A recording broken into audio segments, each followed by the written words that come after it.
In this video, I'm going to be talking about the 4 main things which you need to avoid when starting your first dopamine detox. The first thing we're going to start off with is social media. What you need to do when starting a dopamine detox, which is going to last for about the first 24 to 48 hours, is to delete all social media.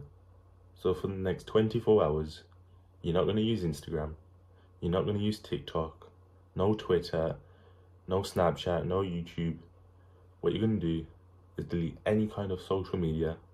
No watching the news, because the news is the worst out of all of them. It's just all propaganda. But besides the point.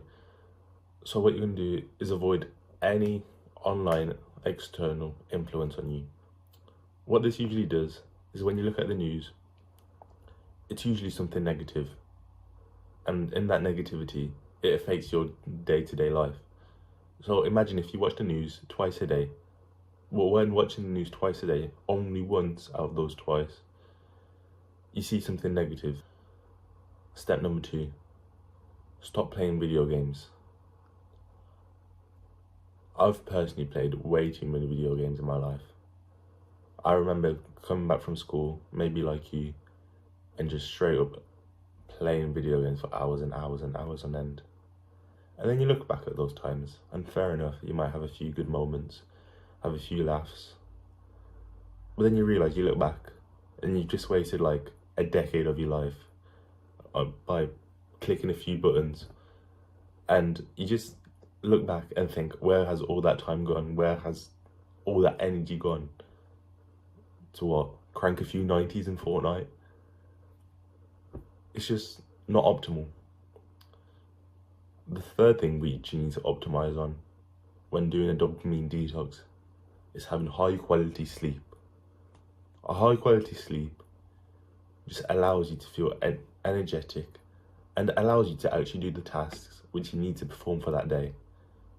So what sort of tasks would you do on a dopamine detox?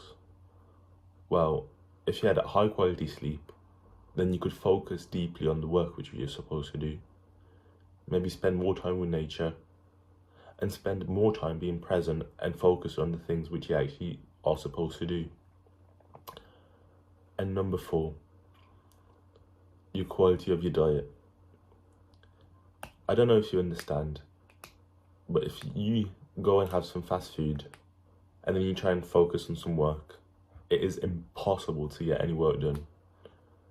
If you think about in school, after a lunch, you've had a high carb, high sugar diet, and then you get sent back to lesson and you're supposed to focus and write for 2 hours straight.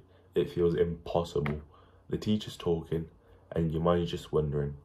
Whereas, if you have an animal-based diet consisting of mainly meat, cheese, eggs, and berries, like strawberries, blueberries, it's way easier to focus on the task which you're supposed to do and way easier to complete any activities which you're supposed to.